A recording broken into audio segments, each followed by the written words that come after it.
Welcome everyone to the continuation of the What Exactly Is series. Last week we did shonen, check it out if you haven't seen it already, and this week we'll be looking at its counterpart, shoujo. Now with most of my viewers being male, 95% of you, I'm assuming that most of you probably haven't watched many shoujo anime or manga. I mean, the target demographic is literally towards a younger female audience, but as I stated in my previous videos, I think it's important to go through all kinds of genres and stories, which is why my anime and manga list looks like a clusterfuck of random series.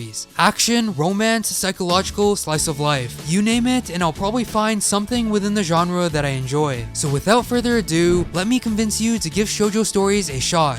Fruits Basket is awesome. Wait, what? That wasn't part of the script? Hyacinth from the future here. Originally, when I was planning to make this video, I was just gonna go over typical shoujo series and recommend some great stories to read. The important point was that I think shoujo in general is better suited for manga rather than anime. Except, here's the problem. Fruits Basket final season just dropped, and oh boy is it a fucking banger. So instead, we're gonna talk about shoujo in general and how the Fruits Basket anime solved shoujo anime's biggest problem. When looking back in the early days of shoujo, you probably think of series like Sailor Moon. I mean, how could you not? She's literally everywhere. With the introduction of Sailor Moon, magical girl stories bloomed into popularity and became synonymous with the shoujo genre. The stories within this era tended to go like this. Girl receives superpower. She then goes boom boom, sprinkle in a little emotion, and there you have it, a shoujo series. But as the early 2000s passed and I myself got into anime, shoujo definitely wasn't all magical girls. Series like Maid-sama and High School Host Club were among the most popular series at the time and had banger writing and characters. They were all likable shows with characters that you cheered for and could relate to. But as time passed, there seemed to be less talk around shoujo series, and with it, the decline of popularity.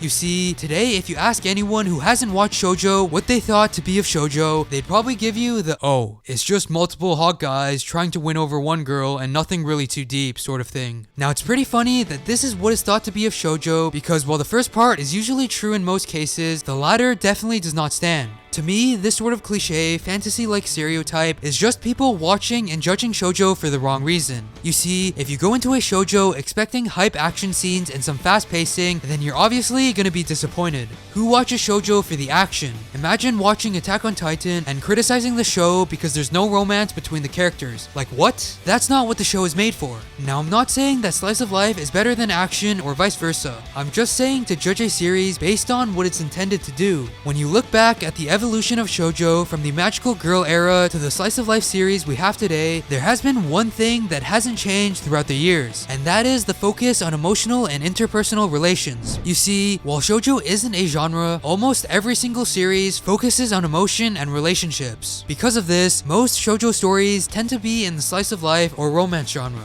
Hell, the most popular shoujos of our era all contain elements of drama and romance. Now, I'm not someone who watches a lot of shoujo anime. I'm more of a manga guy when it comes to these stories, and do you know why that's the case? It's because shoujo stories, in comparison to other series, are really slow. Slow writing to me is both a positive and negative thing. On one hand, it can create complex, thoughtful, and fully fleshed out characters, while on the other hand, the story can become boring. Like I said before, with shoujo stories having a focus on interpersonal relationships, there tends to be no room for the plot. Most of the time, the plot is just two characters interacting through daily activities, and because of this, the story becomes the characters. If there's ever a period where the characters become stale, then the story feels slow because there's no plot to back it up. You see what I'm getting at? Manga tends to be a faster medium than anime. I can finish all of AOT in 3 to 4 days if I binge the manga compared to the week-long hours I would need to watch the anime. Because of this, I usually never complain about the pacing in a manga. However, the only time I've ever thought to myself, man, this arc feels a bit slow, or I think we spent too much time on this part, is when I read shoujo manga. Hell, my favorite shoujo series ever, We Were There, is probably one of the slowest reads I've ever experienced. So think about it this way, if some people can find shoujo manga slow, what does that mean for the slower medium of anime?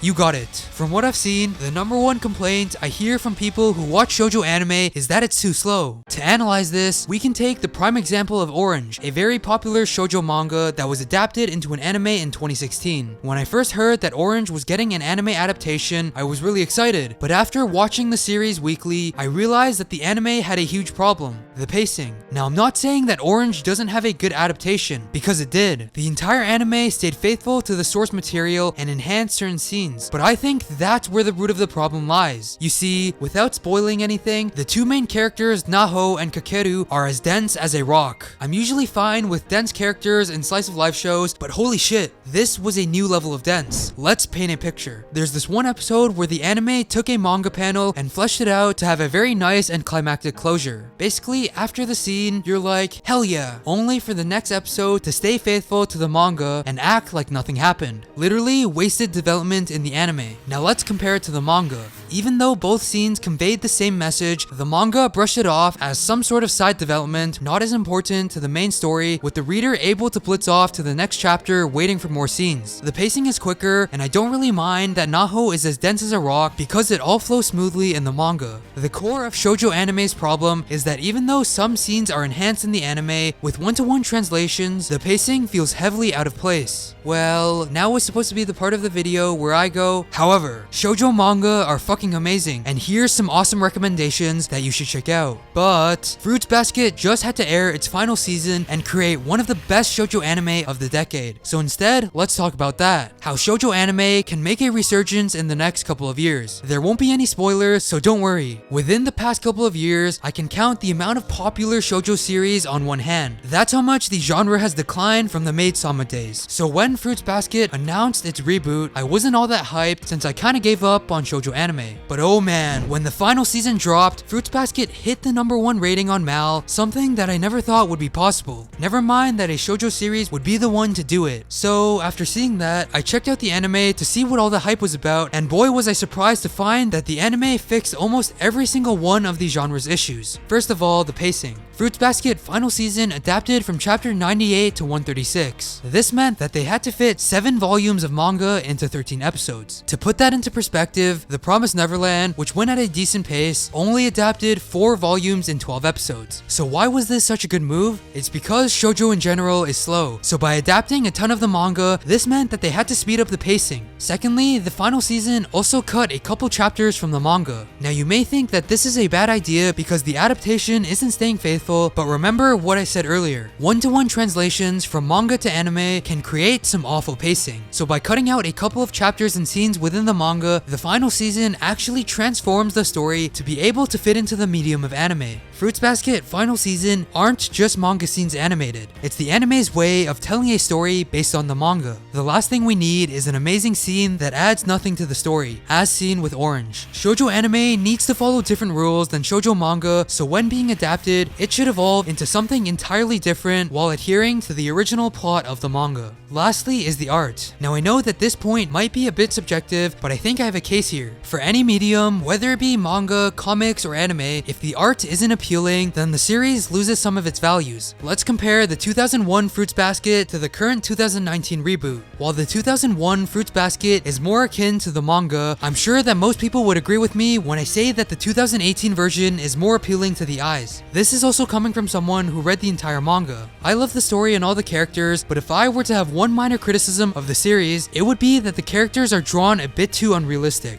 I know it's kinda ironic that I'm saying that anime characters don't look realistic since they aren't supposed to be, but to me, the overwhelmingly huge eyes and the unrealistic features makes me feel separated from the characters compared to other series. I know this might sound really stupid and not make sense to most of you, but again, if you compare the 2001 version to the 2019 reboot, I'm sure that most of you will pick the latter. It's more of an innate feeling. I can't really describe it with words. Or on second thought, it might be because shoujo is targeted towards a younger female audience, which is why the art doesn't feel relatable to me. I have no idea. But before the video ends, let me give you guys some shoujo recommendations. I normally don't do this, but since I'm sure that most of you guys haven't actually seen much shoujo, here's a couple of stories to introduce you to shoujo. Obviously, if I were to ever recommend an anime, it would be Fruits Basket. There's not a single negative thing that I would say about the series. It's a great all-rounder and focuses a lot on the dramatic elements between characters. Since the anime is relatively long, I would say watch until episode 7 to see if it's right for you. It's very character-centric, and I can't really say much without spoiling the plot. Next is a manga rec, since that's my primary consumption of shoujo.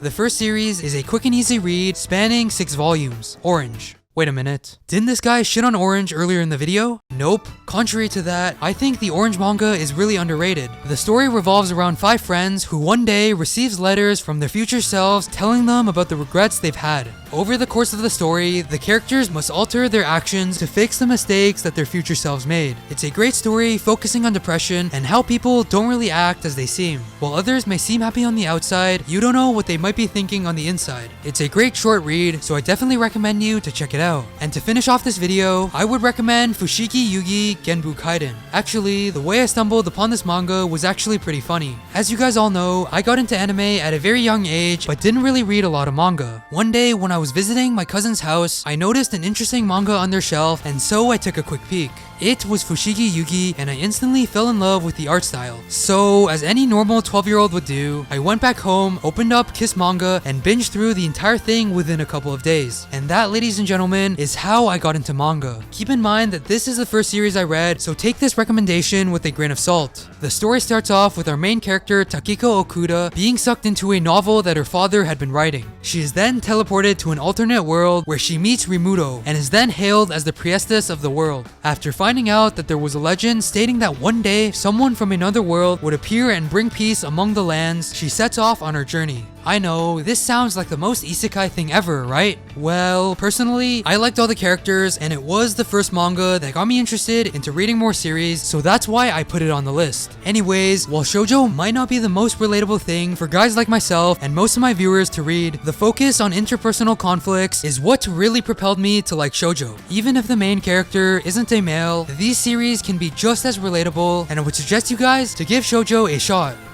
Hey guys, thanks for watching the video. I was kind of worried when I was making the video because shoujo really isn't that popular, but hopefully you guys enjoyed the video. If any of you are wondering when the seinen video will come out, it's probably going to be next week. I already did videos talking about shoujo and shonen, so I'm really excited to do my favorite demographic seinen. Anyways, if you enjoyed the video, make sure to tell your friends and other people about this channel. It's the best way to help me grow. Since these well-edited videos take a long time to make sure to subscribe to not miss out. That's all for this video. This has been Hyacinth.